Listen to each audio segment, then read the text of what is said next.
You're watching South Asian Newsline and here the top stories we are tracking for you on Wednesday, the 12th of February. PM Modi pays tribute to fallen Indian soldiers of the Great War in France.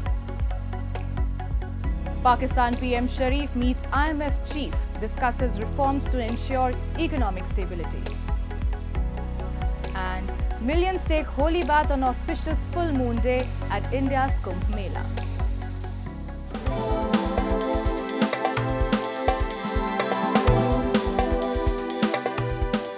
And now for all the details. Indian Prime Minister Narendra Modi, who was on official visit to France on Wednesday, visited the historic Mazargues Cemetery in Marseille city along with French President Emmanuel Macron and paid tributes to the Indian soldiers who made sacrifices fighting in the Great War. At a solemn ceremony held at the site, Modi led a wreath composed of tricolor-themed flowers. A large number of Indian soldiers are commemorated in this war cemetery that is maintained by the Commonwealth War Graves Commission. Modi also inaugurated the new Indian consulate in Marseille and interacted with the Indian diaspora of the region. Earlier on Tuesday, Modi co-chaired the AI Action Summit along with Macron. The two leaders also held discussions in both restricted and delegation formats and addressed the India-France CEOs Forum. This is Modi's sixth visit to France. He will later travel to the United States for a two-day visit. Pakistan's Prime Minister Shehbaz Sharif on Wednesday assured IMF's Managing Director Kristalina Georgieva that the South Asian nation would continue with reforms to ensure economic stability. Shehbaz Sharif, during a meeting with Georgieva on the sidelines of the World Government Summit in Dubai, discussed Pakistan's ongoing IMF program and the macroeconomic stability achieved through the government's comprehensive reform agenda.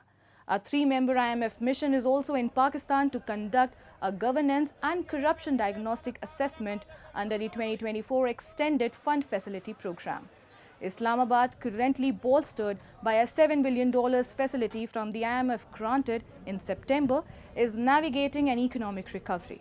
The IMF is set to review Pakistan's progress by March, with the government and central bank expressing confidence about meeting its targets. The UN Human Rights Chief Volker Turk said on Wednesday there are reasonable grounds to believe officials of the former government of Bangladesh and security apparatus committed serious human rights violations against anti-government protesters last summer. A fact-finding report found that certain crimes against humanity have been committed, the High Commissioner for Human Rights told reporters in Geneva. The report estimates that as many as 1,400 people may have been killed between July 1st and 15th of August, and thousands were injured, the vast majority of whom were shot by Bangladesh's security forces. Of these, the report indicates that as many as 12 to 13% of those killed were children. Bangladesh police reported that 44 of its officers were killed. The report also documents cases in which security forces denied or obstructed critical medical care for injured protesters. It states the best way forward for Bangladesh is to conduct a comprehensive process of truth-telling, healing and accountability.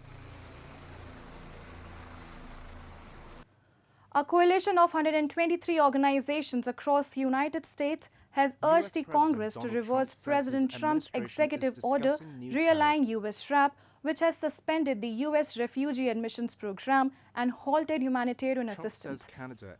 One of the most affected groups is Afghan refugees, many of whom have been waiting for over 3 years in Pakistan for resettlement in the U.S. These refugees, particularly women, are now at risk of deportation back to Afghanistan, where they face imminent threats from the Taliban.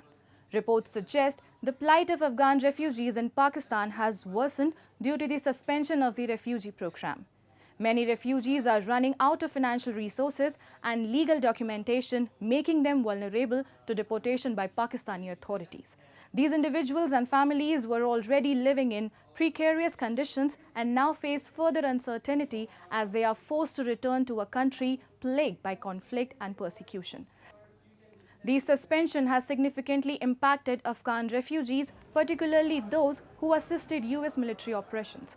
The coalition of 123 organizations advocating for the reinstatement of US RAP emphasize that halting refugee resettlement not only harms vulnerable population but also undermines US interest abroad. Sri Lanka's capital Colombo came alive on Tuesday with the sounds of drums and colourful lights as crowds gathered to watch majestic elephants and performers dance on the streets to mark Navam Perahera. The two-day annual Buddhist festival features decorated elephants as well as traditional dance and musical performances. The festival also fosters unity and harmony between communities as Buddhists, Hindus, Muslims and Christians all gather to display their cultural heritage in the process. A lot of foreign tourists also witnessed the event.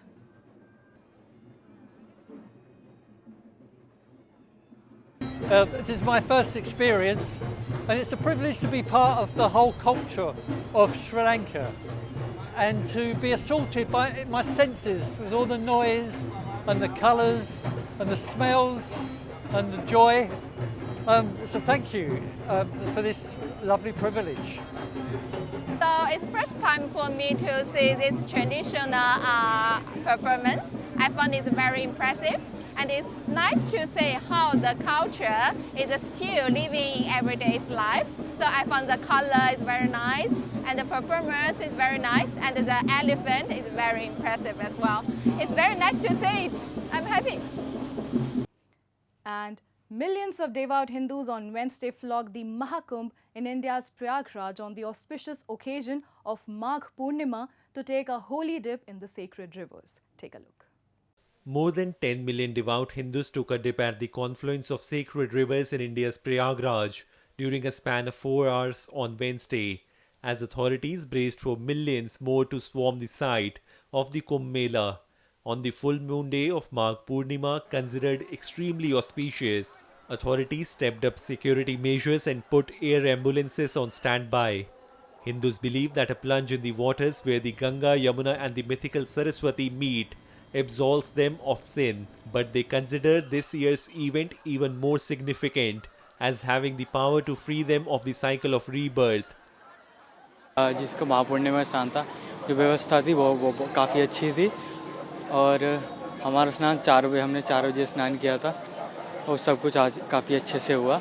बहुत अच्छा था, बहुत खुश लोग थे स्नान करने वाले, बहुत अच्छा लग रहा था. हमने 11 डुबकियां लगाई, बहुत आनंद आया.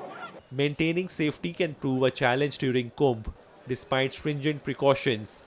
More than 30 people were killed in a stampede on January 29 as over 76 million flocked to Prayagraj for a royal dip. That's all in tonight's edition. We will see you same time tomorrow. Good night.